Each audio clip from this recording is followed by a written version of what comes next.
Hey guys, so I know it's typically frowned upon to like really hype yourself up before a video, but this particular style that I've shifted to is a refinement of my current style. It's actually taking all the things people loved about my work, then removing the things that weren't working. So I would like to take this entire video to explain this new style that I'm trying that's very similar to my old one, but a lot more refined. So I'm going to be explaining my rendering process, my effects, how I make it look polished, and I want to really make it so that you understand this style, and maybe in the future you could try to apply some of the things that I do to my artwork to your artwork. Now, the beginning of this video is going to be sped up a whole lot because it's just kind of the line art phase, and even though typically I could explain the line art phase, the reality is there's not a lot to explain. So, the first thing I'm going to say is canvas size. I have very large canvas sizes. This particular artwork was 6,000 in length and 3,500 pixels in height. And that is kind of insane for my particular things, because I'm actually trying to make more wallpapers, things that people can really kind of keep and experience, you know what I mean? So you can also see here that I didn't start out drawing the hand correctly. The fingers go in kind of an arc, meaning it's a curve with the palm. So if you don't kind of imply that, it's gonna be incorrect. So in terms of trying to figure out this particular style with the body and the hands, I was going for almost a bridal kimono, but not quite. Kimono, sorry. Kimono is a very westernized butchering of the word. But, yes, I had a whole lot of fun making this particular artwork. We've got the basic idea here, and I'm gonna zoom ahead the video a lot more because I've basically covered the basics. The only thing I'll say that's a good thing to know is that in this particular style, the head is larger, the body's smaller, and the goal is making things look cute. Now, fair warning to you if you attempt to do this style. People, especially on social media and Twitter, always attribute cute and large eyes, large head as child. So be very careful if you're doing anything like explicit, because people will get upset about that. And if I sit there and lie to you and say that people aren't going to have a problem with it, people are. People are going to have a problem with it, especially on places like Blue Sky and Twitter. And it's just one of those things that it's something when you're learning to deal with art on social media, you're going to make mistakes and people are going to be upset by them. You'll notice that the eyes are larger to kind of go with the whole larger head, cuter look. Also, you'll notice that the hair is a lot more rounded and it's following the shape of the head, which is how you get the proper look of how hair falls. You want to follow the curvature of the head, so if your head isn't properly rounded, you're gonna run into issues making the hair look like it's correct. And you'll also notice that with the style, there's a huge emphasis on flowiness in the hair and almost just a crazy amount of hair. And this is actually really hard to do the first time you start doing it because hair is tricky. It's very tricky to get 100% right. Even though it turned out really good in the finished product, it's not 100% perfect. I would actually say that there are a few things I would change. For example, the hair draping over the arm. I feel personally it's a little bit meh. It doesn't quite lend to the artwork as much as the hair flowing in almost a golden ratio fashion back to the head. You'll also notice in terms of composition, my goal is having the head placed in a rule of thirds along with the arm that is outstretched. And the hair flows in a curved motion in almost a golden ratio back to the head, which is where I want people to look. Some people may be confused as to like, well, are you like not trying to show off the breasts? And yes, I am a little bit. but I'm going to be doing that through lighting and not through composition, because the places people typically look in terms of the golden ratio are the top right. They'll scan down and follow the motion, which is what the hair is doing. And overall, the goal is to lead the eye where I want people to look. And where I want people to look is the hand and the face. And the lighting is what's going to make people look at the breasts, not necessarily the composition. So all these things are majorly important to think about whenever you're doing your artwork. In fact, think about them as much as you can when you're starting out, because as you do it more and more, it'll actually become almost second nature. You will literally have moments where you just do it on impulse. In fact, whenever I was making this artwork, I wasn't actually thinking about it. I was just doing. And the reality of that is it's just a simple matter of I've been doing it for so long, it's just natural. You'll notice the how I changed the hair, and I kind of erased that part because it didn't flow correctly. It was just too wild, and it didn't lead the eye where I wanted it to. So now we are starting to get to the end of laying the foundation, and I can start explaining the rendering and the coloring style. And I'm super excited to explain that because it's one of those things that I haven't done a proper tutorial in a while, and I would really, really like to explain everything to you and help you understand. So we are now approaching the end, and let's start rendering. First up, though, with all of this out of the way, I would like to say, if you enjoy these videos and want more tutorials like them, please leave a like, comment, subscribe, hit the bell. Helps me out a whole lot and lets me figure things out in the algorithm and hopefully not get buried anymore. Alright, thank you. So, first thing I would like to point out about rendering in terms of clothing is you just really have to pay attention to the light source. You're also paying close attention to what's known as shapes. In terms of this kimono, it's very straight and thick fabric. So with thick fabric, you're actually not having a lot of hard edges. You have a lot of soft edges. So in terms of the shapes here, we are focusing on where the light is touching. So here we have a crease where the arm is and it's bending down, so light's not touching it. So we're going to fill it all in, but there's a little bit of a bump where it curves out into where the light would touch it again. So we want to create a lighter shade right where that is, because light would be touching it ever so slightly. Now, something I would like to let you know, and it's a good thing to remember when talking about light is not a fixed curve in terms of how bright things go.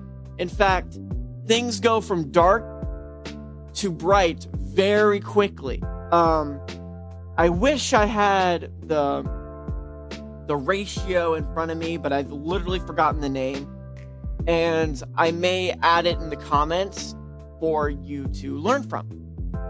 But yes, basically the idea here is to really, really focus on where the light is touching. And you need to be thinking of things in terms of 3D.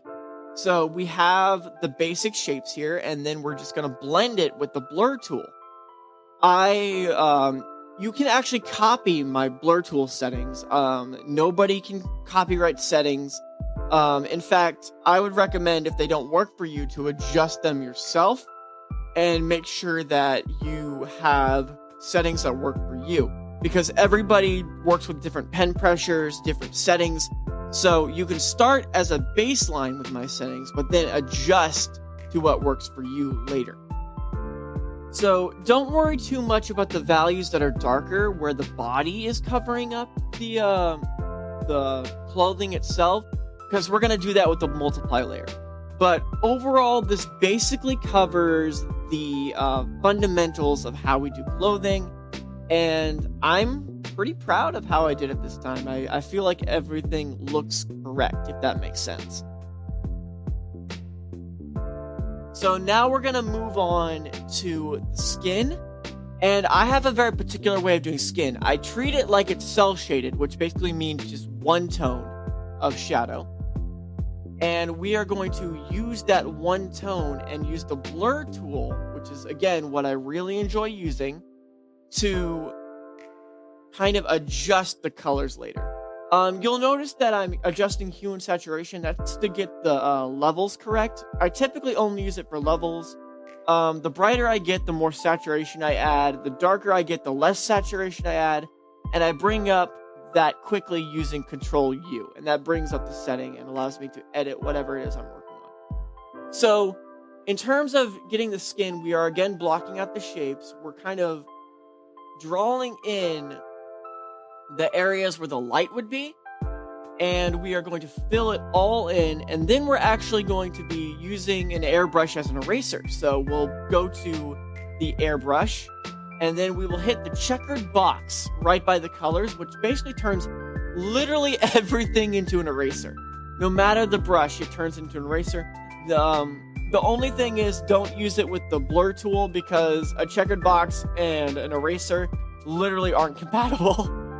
So you'll see I kind of adjust the colors here, because I feel, even though it's kind of the purplish tone isn't bad, it's not quite saturated enough for me.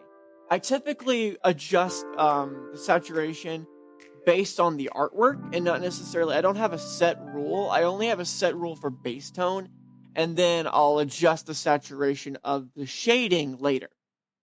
So I'm actually going to speed it up here, because I kind of want to focus on something else. Basically, I'm just adding different levels and layers of tone, and kind of adjusting things as I go. So we have kind of gradients and whatnot, and if everything looks pale and not necessarily correct right now, don't worry, we are going to fix the saturation issue in post-processing toward the end, and I will explain as best I can how post-processing works and why it is the key to making your artwork look finished and polished. So look forward to that, because quite frankly, my stuff would not look nearly as finished if I didn't add a lot of post-processing. In fact, that is the key to what makes a lot of artwork look professional. You'll notice I add kind of like a level of reds or pinks to the ends of the fingertips, and that's not necessarily something you have to do, but it does like fit my style of like making things cuter. Typically, whenever you add kind of that blush to things, people think it looks really, really good. And some people hate it. It's good to keep that in mind. Some people do actually hate that. So, art is subjective. There's no one correct way to do things. So I'm actually going to zoom ahead when explaining rendering the hair. Because the hair, the way I've been doing it with this particular style is using the magic wand tool to select things, and then using the selection pen to kind of sculpt it, and using the airbrush and a multiply layer to do everything I want with the hair. You'll notice that I add hard shadows and a multiply layer in a gradient fashion using an airbrush, and then I do another multiply layer on top to add the shadows. You'll see the little checkered lines that go everywhere. That is me selecting certain parts, and then I hit M on my keyboard to bring up the selection pen, and I have it to a setting to where it erases, and then if I hold shift, it adds. We're adding another multiply layer on top to kind of add some more dimension to the hair, and adding a terminal line, which is where the light first touches the shadow. It's a little bit darker. And we're just kind of adjusting things and making it look correct. And you'll notice I'm just kind of adding the highlights in here. Now, personally, if there's one thing I do not actually like about this style and I want to get better at down the line, it is the highlights in the hair. I feel like my highlights just look like crap. And it's something that I will fix later, and I hope that later down the line, when I finally figure it out, it'll look nice. But for now, we are just adjusting and kind of adding different layers here. And we're actually going to get to the point where we're going to add a multiply layer on the clothes and the skin again, and we're just going to kind of push the contrast even more. So now is where we add the multiply layer, and we're going to kind of push everything a bit further than we did before using the airbrush tool and carving out the light using the paint bucket tool with the kind of an eraser. And there we go. We have the basic idea. We're just kind of adjusting lighting and making it look correct. Now, this is up to your discretion. What I find works best and what you find works best may be totally different, and that is 100% okay. So now we're doing the mouth, and finally we're getting to the eyes, which is something that I keep saying I'm going to make a tutorial on. So I'm actually going to explain in this video how I render eyes, and hopefully that helps you. So the first thing we're going to do is we're going to take the base tone here, and we're going to create a very hard contrast with kind of reds because we have a yellow base, and we're going to kind of curve here and follow the shape of the eye. We're going to do it the other side as well. Then we're going to use our blur tool to kind of just blur the line where it starts, and then we're going to add the blacks of the eyes. We're going to make sure that the character is looking at us.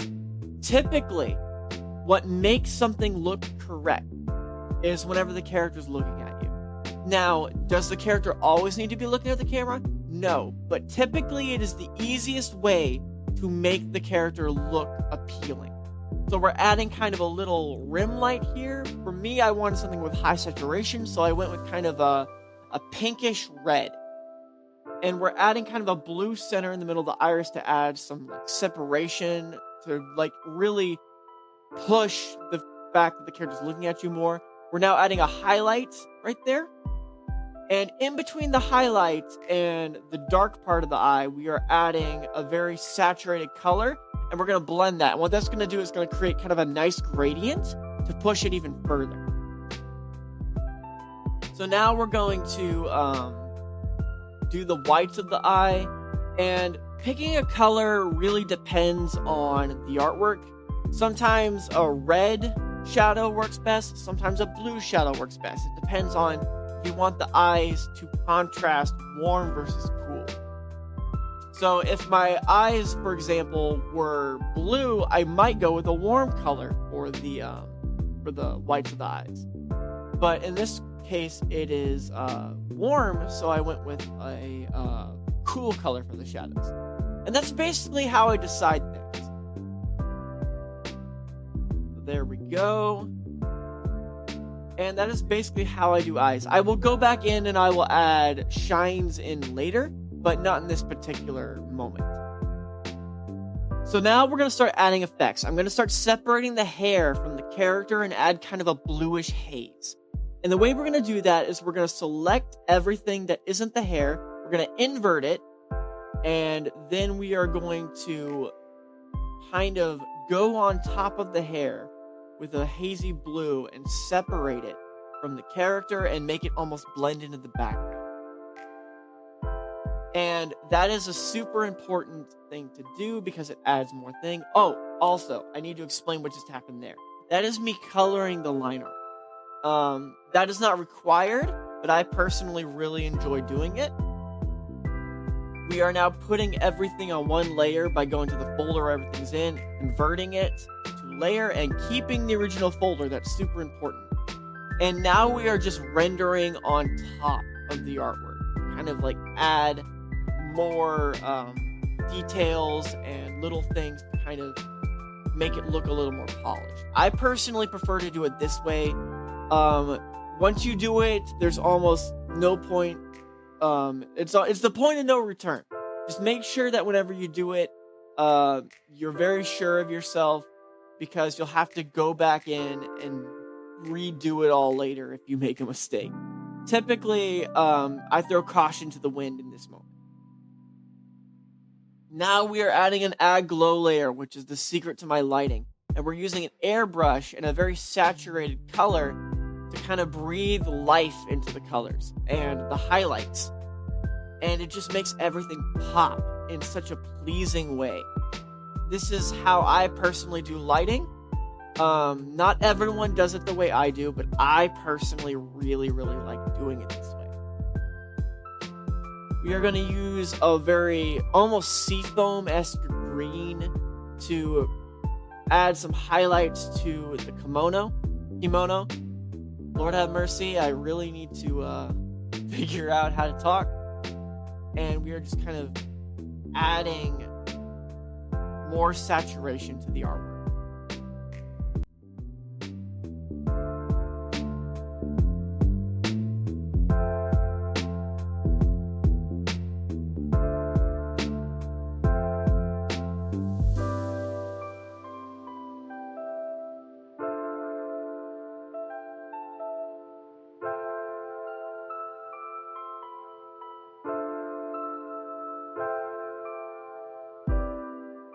Okay, so you may be wondering what is about to happen here. I am going to add a level correction on top of everything, and we're going to reduce the contrast while at the same time pushing the colors.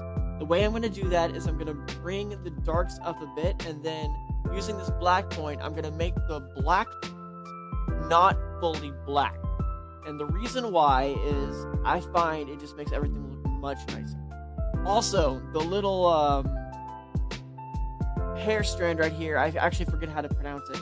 I want to separate it from the background a bit, so we're going to take that highlight color and we're going to make it go over the hair strand here to kind of separate it from the dark part of the hair.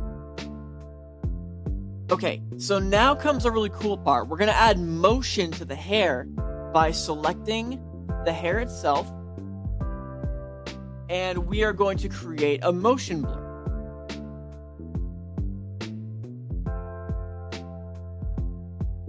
Doing little adjustments here. Now is where we add the motion blur. We're going to select only the part of the hair that I feel personally would be moving.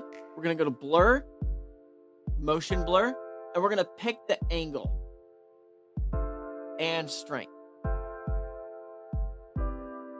Then we're going to use, and by the way, copy the hair and put it on a separate layer. We're going to then use an airbrush tool, and we're going to slowly kind of create a gradient to make it look like it's gradually going into that motion blur.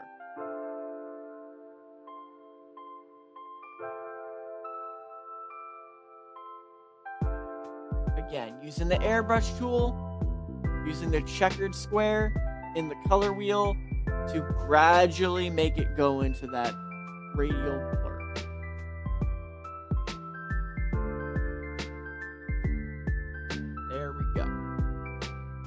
So now we're going to add some eye candy using the airbrush setting and what's known as droplet. And we are using an add glow layer with the droplet. And what we are going to do to it is we are going to create a radial blur. And what that does is it's going to add kind of this cool like speck motion where it's like it's moving in the wind. It's really, really cool. We're going to add that add glow layer. We're going to add all these little specks here. And we're going to try to follow the motion of the artwork and where we want to lead the eye. Now we're going to go to filter after we have all of our specks here. Get the basic idea. We're going to go to radial blur, And you see that little X in the center? That is where the radial blur starts, and the intensity happens the further away it is from that center point. And I want it to be at the breast where the light is kind of bouncing off of. So here is like the secret sauce to my artwork. A lot of people don't do this enough, and that is learning the tonal curve. I'm gonna explain the tonal curve real quick. So right here, we're on red. Everything we move up adds red, and everything that moves down removes it. So the top right is the brights, and the bottom is the dark part of it. So we want to adjust by adding colors and removing others. That is basically all the tonal curve is. I recommend playing around with it. Now we have the color balance. We're going to add more red to the highlights. We are going to add more yellow to the bright areas, more red to the midtones, and more blue to it. We're then going to add more cyan and blue to the shadows. And that's going to make it look both warm and cool. And that is basically how you get like very controlled and precise colors. Now comes the interesting part. We're going to kind of add a little more in terms of multiply layer to kind of push the contrast just ever so slightly. Just to kind of add more depth.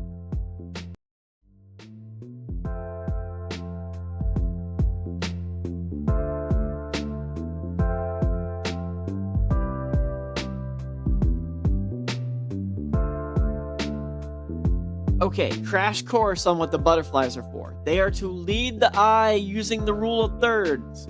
We are using 3 of something to lead the eye where we want them to look, and we're going to blur them when they're close to the camera and away from the camera. That's going to add more depth to our artwork. And again, we want to create almost a triangle leading to where we want people to look. So you'll notice that I have the butterfly in the corner leading up to the hand, leading over to the face. That's it. That's all it is. Rule of thirds, super important. Seriously, learn about that. It'll take your artwork to the next level. So now we're adding kind of a glow to the butterfly to kind of add more interest to them so that people will look at them. And we're going to add a little bit of the droplet around them to kind of like make them sparkle a bit. Also, we are adding a weird like motion, almost cable here. Now, you may be wondering why I do that, and that is purely just to kind of accent the motion just a little bit more. And then I'm blurring it because I don't want it to be a focus. That is all that is. Just little ways to enhance the composition. We are then adjusting the level one more time to kind of figure out the sweet spot in terms of contrast. Because I've added more contrast, I need to kind of figure out how much to add or remove at this point. And lastly, I have some auto functions which kind of add more interest to it, using chromatic aberration, sharpening to the focal areas, and finally one last thing of chromatic aberration, and that is basically this style. I forgot to record little odds and ends with the red and the tie, but that is my new style and how I'm doing things. If you like this video, once again, like, comment, subscribe, hit the bell, leave a comment if you watched it the whole way through, and I'll see you guys next time. Bye.